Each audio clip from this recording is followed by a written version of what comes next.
Muito boa noite, nós estamos iniciando Saúde Integral e hoje nós temos aqui uma presença muito especial, Dr. Igor de Lima Teixeira, ele que é neurologista, é formado em medicina pela FMB Unesp Botucatu, formado também como especialista em neurologia pela FMB Unesp, especialista em neurologia em transtornos do movimento e doença de Parkinson, em transtornos cognitivos e do comportamento relacionados ao envelhecimento, à doença de Alzheimer, pela Escola Paulista de Medicina, a Unifesp. É mestre em Neurologia e Neurociências pela Escola Paulista de Medicina, a Unifesp, e atualmente atua como coordenador e colaborador dos ambulatórios de transtornos de movimento, cefaleias e disfunções cognitivas da neurologia da Unesp, trabalhando como neurologista contratado e preceptor da residência médica em neurologia na Unesp. Atualmente também é preceptor da medicina humana para alunos da medicina da faculdade Uninove, em Bauru, e é tutor da Liga de Neurologia e Neurociências da graduação da medicina também na Unesp Botucatu. Seja muito bem-vindo, doutor Igor. Quase que eu não consigo terminar seu currículo. É bastante coisa. Meus parabéns. Muito obrigado. Boa noite a todos, né? Obrigado pelo convite inicialmente. E para a gente falar do assunto que a gente vai falar, que é uma das minhas fontes de estudo de todas essas especialidades. Agradeço a todos os ouvintes aí e aos telespectadores e vamos tentar falar um pouquinho sobre a neurologia. Isso, eu tenho certeza que a gente tem muito o que conversar. Esse que é um tema muito interessante, eu tenho certeza que vai ser muito proveitoso, né, para as pessoas que estão nos acompanhando. Hoje nós vamos falar sobre o Fevereiro Roxo, então, sobre os cuidados em relação ao Alzheimer. Então, Igor, dentro da epidemiologia, que no Brasil existem mais ou menos 1 milhão de pessoas vivendo, né, com algum tipo de demência e 100 mil novos casos diagnosticados por ano. E em todo o mundo isso chega a 50 milhões de pessoas, né?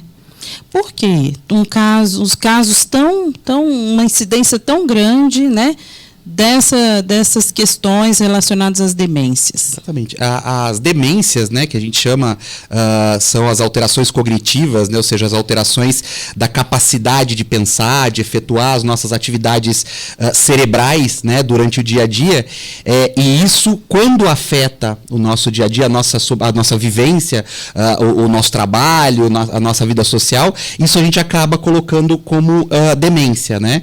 A gente fala muito na demência sobre a doença de Alzheimer simplesmente, mas as demências são uma categoria muito mais ampla do que só a doença de Alzheimer. A doença de Alzheimer seria a doença degenerativa demencial mais frequente, né? Mas a gente tem uma quantidade de doenças demenciais muito grande e dentre elas doenças demenciais que são derivadas de doenças muito frequentes na nossa sociedade, como por exemplo o caso da demência vascular, que secundária é um quadro de AVC. Então por isso que esse número, quando a gente fala das demências, né, é extremamente assustador, e isso é uma verdade, é um número muito maior do que a gente pensa, também porque é uma doença que afeta uma gama da população muito grande, né, e também, principalmente, porque pega uma quantidade de pessoas que muitas vezes ainda estão no trabalho, muitas vezes estão numa atividade social ali que foge daquele estereótipo que a gente tem de paciente com demência é o idoso, muito idoso, né, e não, tem uma quantidade dessas pessoas e bastante grande que ainda tem uma idade, né, que poderia trabalhar, poderia fazer outras funções sociais aí. Então por isso é bastante importante. É uma doença que é extremamente subdiagnosticada, né, do nosso país ainda, infelizmente, e que principalmente é uma doença que muitas vezes é tida como de pouca importância nas questões de saúde pública ainda, né? Ainda a gente não tem grandes campanhas no Brasil para prevenir esses quadros demenciais. Quando a gente fala especificamente do Alzheimer, não é uma doença específica de idosos, né?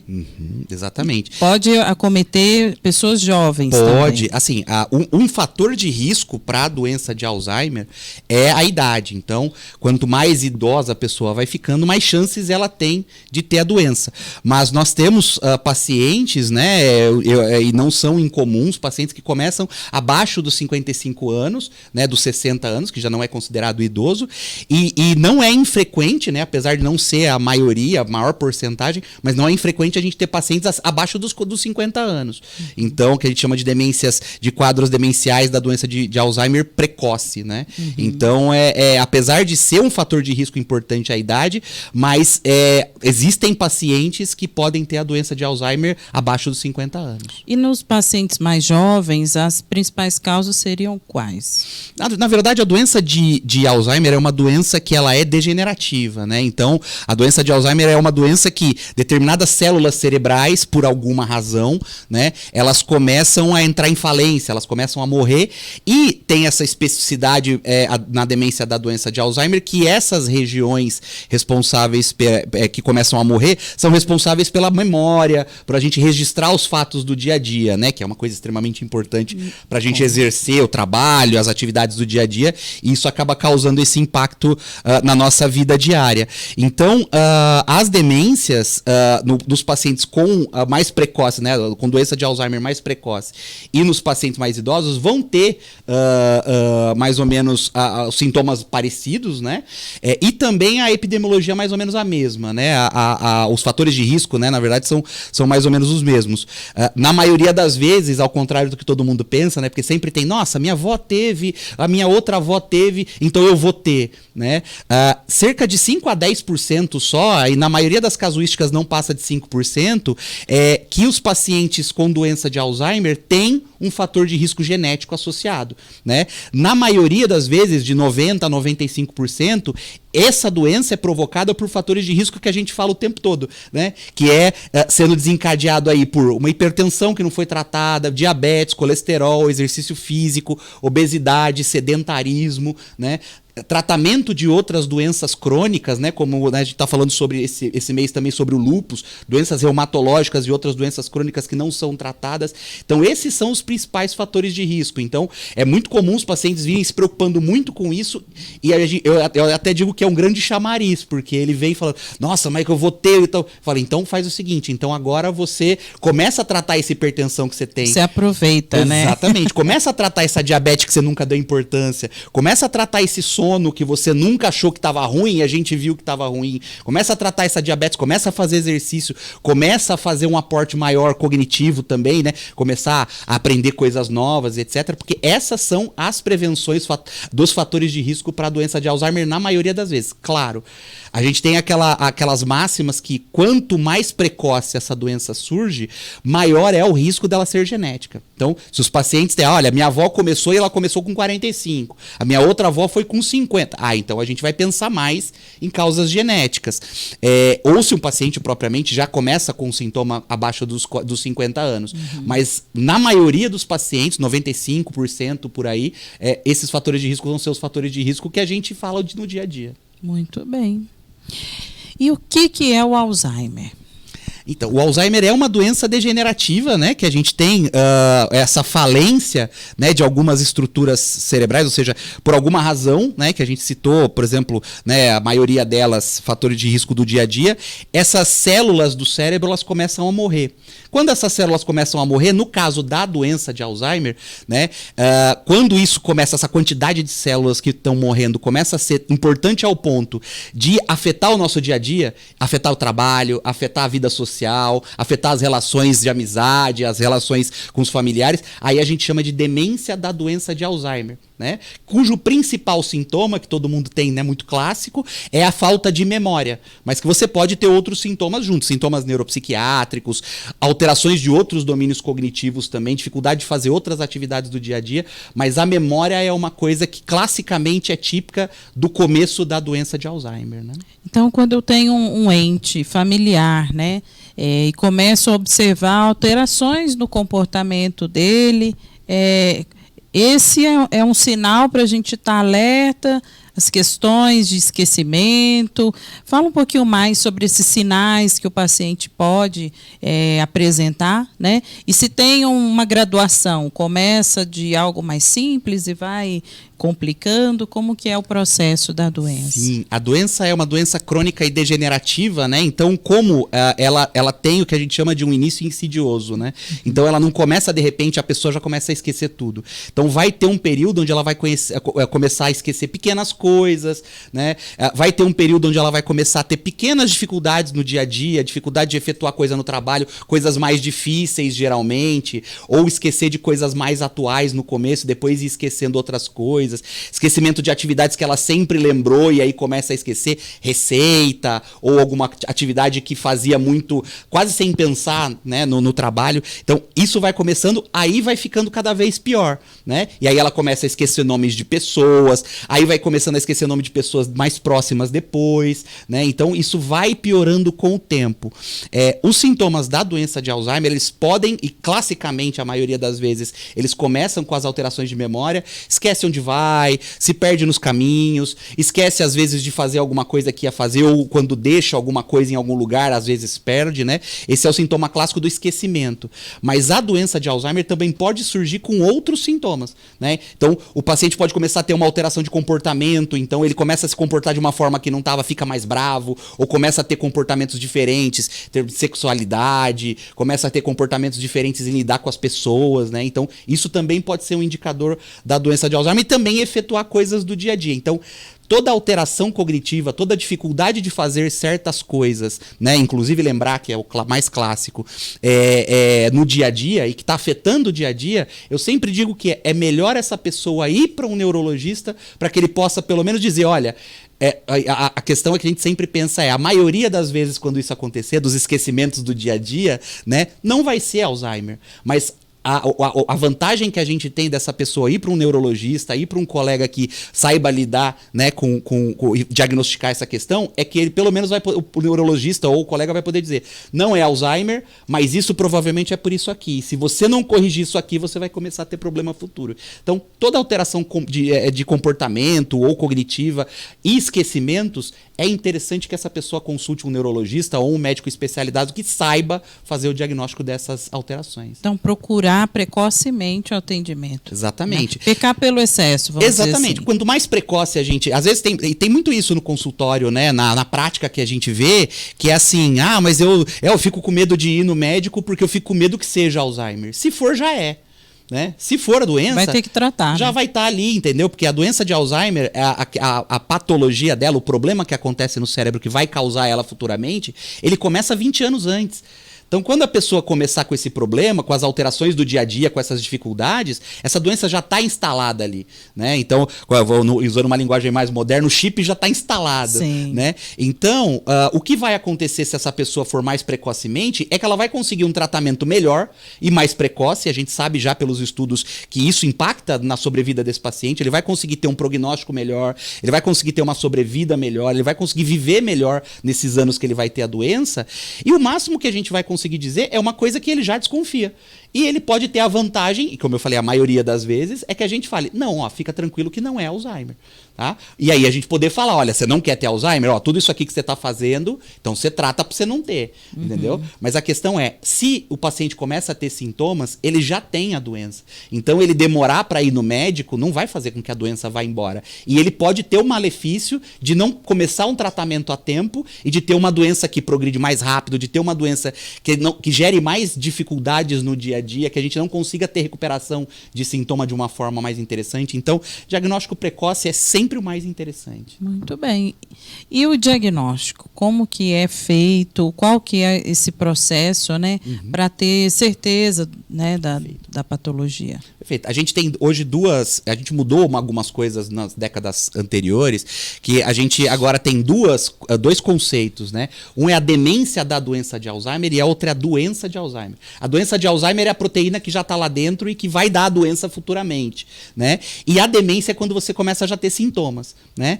A questão que a gente tem hoje é que a gente faz o diagnóstico hoje com o paciente tendo clínica, ou seja, a partir do momento em que ele começa a ter sintoma de esquecimento, que ele começa a ter algum sintoma de alguma alteração cognitiva, né? E que isso começa a afetar, ele acha que aquilo começa a afetar a vida dele, que aquilo começa a incomodar. A gente faz o diagnóstico hoje dessa parte, né? Dessa situação, por quê? Porque os tratamentos que a gente tem atualmente, né?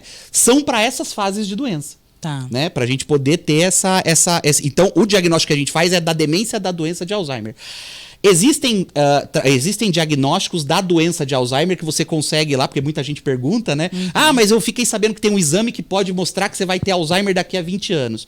Ele mostra aquela patologia. Isso não vai mostrar que você vai ter Alzheimer. Sim. Ele mostra que você tem aquele substrato ali. E isso futuramente vai ter algum impacto. Mas hoje, como é feito o diagnóstico? O principal diagnóstico, o principal meio diagnóstico que a gente faz da doença de Alzheimer é pela história clínica do paciente, ele falando a história dele, sobre os esquecimentos, sobre as alterações cognitivas que ele tem, e fazendo um exame que é extremamente importante, que a gente chama de exame neuropsicológico. Né? O que é isso? Ele vai num colega neuropsicólogo, esse neuropsicólogo senta com ele, faz vários testes com ele, né? E a partir desses testes ele vai poder dizer, olha, o que está funcionando legal é isso aqui, o que está funcionando legal não é essa parte aqui do seu cérebro, é essa daqui, está funcionando legal, essa já não está legal. Com base nessas informações, a gente consegue dizer, olha, provavelmente você tem a demência da doença de Alzheimer, tá? Os outros exames, exame de imagem, ressonância, essas coisas, a gente consegue confirmar essa doença a partir dali, né? Ou pelo menos a gente consegue dar mais aval nessa questão. Então, ressonância não faz diagnóstico de doença de Alzheimer, outros exames de imagem não fazem diagnóstico eles reforçam o diagnóstico.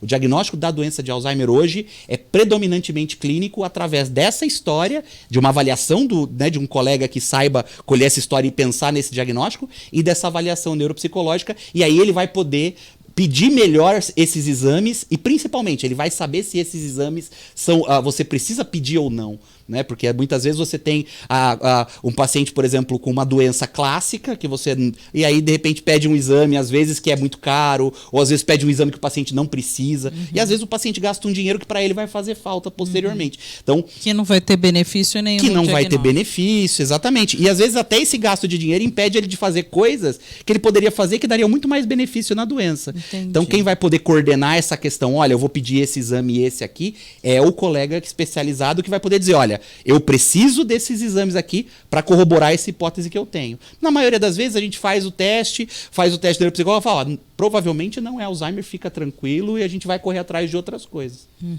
Muito bem. E o tratamento? Como que é feito, né? Você já deu aí algumas dicas, né? Mas qual que é o segmento desse paciente? A doença é uma doença que é degenerativa, né? Hoje a gente ainda não tem uma cura. Estudos posteriores vão mostrar, está indo num sentido interessante para achar talvez um tratamento mais efetivo que mude a trajetória da doença, mas a gente não tem hoje uma medicação que mude a trajetória da doença, ou seja, faça com que essa doença ande mais devagar, faça com que essa doença progrida de forma diferente, né? Os tratamentos que a gente tem do tipo medicamentoso são para tratamento de sintoma. E a gente tem muitos, né? Então, e sempre é melhor que a gente comece esses tratamentos de forma cada vez mais precoce. Então, por isso que é importante o tratamento sintomático também. Então, tratamento medicamentoso, a gente tem tratamentos que podem melhorar muito os sintomas, dar qualidade de vida muito maior para o paciente. E mais importante que isso, a gente tem medidas, né, principalmente as medidas não comportamentais, que podem auxiliar e muito o paciente com a doença de Alzheimer, né, a doença já diagnosticada e estabelecida, que muitas vezes as pessoas não dão bola, que muitas vezes é o paciente fazer fisioterapia, exercício físico regular, né? Então acabar com aquele sedentarismo. começar ou continuar atividades cognitivas, né, que sejam interessantes, que ele goste, né, para justamente para conservar ou aumentar esse aporte cognitivo dele, para que com essa perda ele consiga manter essas funções, né, no dia a dia, e outros tantos tratamentos alternativos que a gente já sabe que, apesar de faltar um embasamento muito maior, né, por exemplo, a gente tem Tai Chi Chuan, Yoga, essas outras práticas integrativas. Essas outras práticas integrativas, a gente sabe que elas também já dão resultado. Então, o tratamento medicamentoso é uma parte e muitas vezes as pessoas dão um valor muito maior para ele do que para essas outras coisas. E, na verdade, eles têm um valor igual. Né? Os tratamentos com remédio que a gente dá, eles têm igual valor do que todas essas práticas integrativas, melhorar o sedentarismo. Tudo isso vai fazer com que o paciente tenha um prognóstico melhor de doença, um tempo melhor funcional, né? Vai ficar mais tempo de vida funcional e também vai ter um declínio menor da doença, né? Um prognóstico melhor. Dentre essas atividades cognitivas, a gente podia citar a leitura, os jogos, sim, atividade física, a dança. Não existe um estudo, tem vários estudos mostram, essa aqui, aí eles colocam uma sigla para, né? Tem várias dessas coisas, mas assim, teoricamente, o nosso cérebro trabalha de maneira integrada. Então, quanto mais coisas você fizer e quanto mais diferentes coisas você fizer, mais sinapses, que são as ligações entre os neurônios que a gente precisa, mais sinapses ele vai fazer. Então, eu queria aprender línguas, vai aprender. Eu sempre pensei em pintar, começa a aprender. Não precisa ser bom, mas fazer o seu cérebro aprender aquelas coisas, né? Sair da rotina do dia a dia, das atividades de dia a dia. A gente sempre tem os pacientes falando, né? Todo mundo escuta isso. Tem que fazer exercício físico, 30 minutinhos, mas eu já faço 30 minutos. Eu já limpo a casa e subir escada para cima e para baixo. Não é isso. Né? É ter um exercício físico, é ter um tempo para você, é ir na pracinha, conversar com as outras pessoas, viver em família, viver em sociedade, isso também ajuda. Né? O isolamento piora. Muito. Assim, hoje a gente já tem estudos mostrando isso de forma robusta. Os pacientes que se isolam, e isso é muito frequente, né, pela vergonha da doença, pelo incômodo que ele tem muitas vezes de incomodar as outras pessoas, o isolamento social, o isolamento familiar, o isolamento dos amigos, piora muito o prognóstico da doença. Então, se manter integrado na sociedade é um dos fatores de tratamento também para a doença de Alzheimer.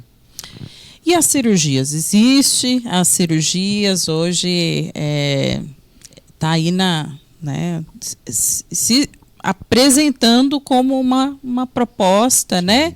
Ainda existem muitos estudos ainda para aprofundar esse processo, mas o que você poderia nos dizer sobre as cirurgias que existem hoje para o Alzheimer? Tem algumas cirurgias hoje que mostram a questão de neuromodulação, alguns alvos ainda. O que, pelo menos nos últimos anos, eu tenho visto é que esses alvos têm se estabelecido um pouco melhor, mas ainda é uma coisa muito controversa para que a gente costume, até os estudos que a gente chama de fase 3, né, que é o estudo para a gente fazer com população em geral, a gente ainda está nessa fase e mesmo assim a maioria deles esbarram muito nessa fase. Então hoje a gente ainda não tem uma cirurgia para neuromodulação ou qualquer outro procedimento cirúrgico que a gente consiga ter para melhora dos sintomas da doença, né? Hoje a gente ainda não consegue indicar. Existem algumas coisas, algumas perspectivas futuras.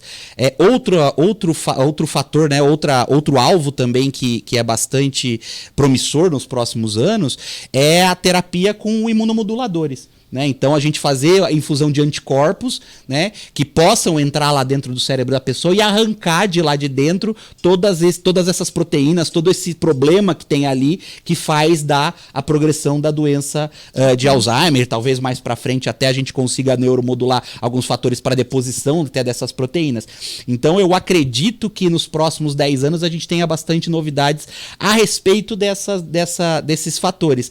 Mas hoje a gente não tem assim, hoje se fala muito da questão de terapias alternativas, né? Até pouco tempo atrás foi falado sobre a questão de negócio térmico, né? Terapia térmica, etc., que também não tem também embasamento científico robusto para que a gente prescreva para a população. Então, hoje, o tratamento que a gente tem para a doença é eminentemente clínico. É a medicação, é o tratamento que a gente deixou não medicamentoso também para melhora dos sintomas. Mas a gente tem bastante coisa que vai vir provavelmente nos próximos anos aí, mas a gente sempre tem cautela nessas questões, até porque, mas até hoje, assim, a gente não teve nenhuma dessas terapias que foi inequivocamente, suficientemente robusta em termos de dados para que a gente pudesse distribuir para a população em geral, né? E o prognóstico da doença? É uma doença muito triste, a evolução dela, né? Como que se dá essa evolução da doença, né? A evolução dela é muito diferente, né, de um paciente para o outro, né? É uma doença que causa evoluções que podem ser, às vezes, uma evolução muito mais rápida, uma evolução muito mais complicada, mas você pode ter pacientes, por exemplo, que às vezes ficam 10, 15 anos, né, relativamente funcionais, mantendo uma relativa funcionalidade. Isso vai muito a favor, né, vai muito naquela direção que a gente falou sobre os hábitos de vida da pessoa. A gente sabe que pessoas que eram cognitivamente mais saudáveis, que eram, em termos de saúde, também mais saudáveis, que eram menos sedentárias, que controlavam melhor as suas doenças crônicas, essa evolução da doença também ela tende a ser melhor. Ela tende a ser mais estável, ele tende a responder mais às medicações, ao passo que a gente sabe que pacientes que têm piora, né, no controle dessas doenças, que têm mais sedentarismo, que têm um estresse maior no dia a dia e não tratado, né? Então, eu sou estressado, tá bom, mas está tratando? Não, estou tratando. Então, aí fica um pouco melhor. Mas essas alterações, essas doenças psiquiátricas não tratadas também vão impactar, né, futuramente. A questão de você ter essas outras doenças também, quando a gente diagnostica a doença, então tem uma hipertensão que ninguém consegue tratar, tem um problema de sono que é bem complicado, ou que o paciente não vai atrás para se tratar, isso também impacta bastante. A maioria dessas doenças, ela é relativamente estável, principalmente no começo, nos seus primeiros 5 anos, né? Dos 10 anos, até 10 anos também, a gente consegue manter uma certa funcionalidade na maioria desses pacientes que não tem essas comorbidades junto, né? Uhum. Mas o problema é que muitos desses pacientes, especialmente no nosso país, que é um país que infelizmente a gente sabe que a questão do problema de saúde primário e secundário é muito grande, então os pacientes têm muita dificuldade em fazer um tratamento de hipertensão, em fazer um tratamento de diabetes, em fazer atividades físicas, porque muitas vezes ele não tem nenhum lugar perto da casa dele para ele poder fazer isso, né? Às vezes ele tem uma rotina de trabalho que ele não consegue chegar em casa e fazer uma atividade física.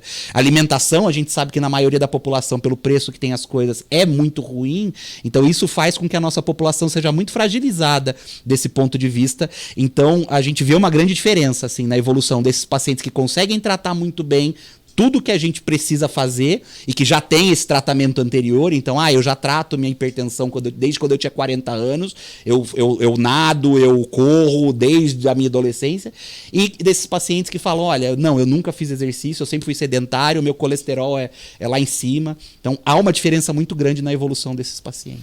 Então, nunca é tarde para começar, né? Nunca é tarde para começar, sempre é melhor começar cedo, essa é uma questão, né? Então, quanto antes. Exatamente, a maioria dos estudos mostram que é lá nos 35 a 40 anos que é o maior impacto dessas atitudes que eu citei para a prevenção da doença de Alzheimer. Então, mas se você tiver já 60 anos, também faz efeito, menor, mas também faz efeito. Então, a gente agora, né, devem ter pessoas agora com 30, 45, 50, 60 anos, começa amanhã, entendeu? Se possível hoje também, mas se bem que não tá um espera pouquinho tarde. Segunda-feira, não né? espera segunda-feira. Mas a questão é, sempre é melhor começar cada vez mais cedo. Então, aquela pessoa que faz esses tratamentos e que tem esses hábitos saudáveis de forma mais precoce, vai com certeza colher os frutos lá na frente muito, muito mais. A gente tem uma abrangência regional aqui do nosso programa, então fala um pouquinho do serviço lá da Unesp e depois do seu trabalho, né, no seu consultório, para a gente encerrar o nosso programa. Perfeito. Na Unesp, eu sou coordenador e colaborador, né, no ambulatório de doenças cognitivas, né, que é o nosso assunto. Tem outros 2 ambulatórios, como você citou anteriormente, mas de disfunções cognitivas eu faço parte. A gente tem um ambulatório exclusivo para a doença de Alzheimer, né? Que é organizado pelo Dr. Oscar Schelp também, que é o professor também lá na Unesp, e eu faço esse papel. É uma dos ambulatórios, talvez, que tenha um dos maiores, uma das maiores quantidades, né, de pacientes aí, talvez da região, provavelmente, ou talvez até do estado de São Paulo. É uma quantidade muito grande de pacientes. A gente consegue fazer um serviço interessante, estamos implementando cada vez mais coisa, queremos implementar bastante tecnologia, conseguimos ter muito ganho de maquinário, conseguimos ter muito ganho principalmente da parte de reabilitação junto também. Foi um crescimento, tivemos esse baque pós-Covid, né? Sim. Que deu um problema grande aí, mas já era um serviço nessa parte de disfunção que era levado pelo Dr. Oscar Schelp, que eu assumi depois pós-Covid também. E assim, a gente tem nossos planos aí para os próximos anos é aumentar cada vez mais a capacidade da gente ter cada vez mais pacientes, né? A quantidade de pacientes, e também aumentar a quantidade de tecnologia também em relação ao que a gente tem, para, obviamente, a gente conseguir dar cada vez mais assistência aos pacientes do SUS aí, os pacientes mais carentes. E também trabalho na região de Bauru, né, na nossa região aqui, né, na grande região. Eu recebo paciente que vem do Paraná, por exemplo, de fora do estado, né, no meu consultório, no Centro Médico Azarias, né, que fica na rua Azarias Leite, 1850, né, no Jardim Estoril. E quem quiser pode ligar lá ou consegue pegar na internet lá o telefone, eu não vou me lembrar de cabeça agora, mas consegue pegar na internet. Depois agora você envia o telefone e a gente coloca nas legendas, perfeito, né? Perfeito.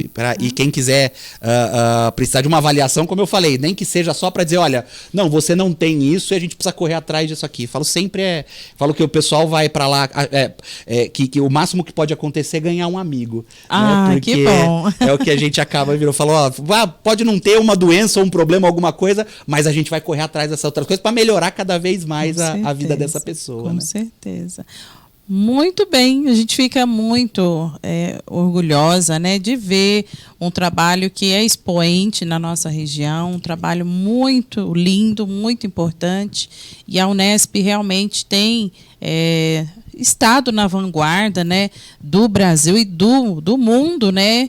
Agora a gente tem aí outras universidades chegando, né, para fazer convênios com a Unesp, e isso é resultado do trabalho dos profissionais que estão lá, e nos orgulha imensamente, né? E também, de certa forma, estarmos fazendo parte também desse grupo, cada um na sua especialidade, né? Sim. Igor, muito obrigada. Tenho certeza que são informações super valiosas. Eu aprendi muito hoje, tá? E a gente volta na próxima semana com Saúde Integral.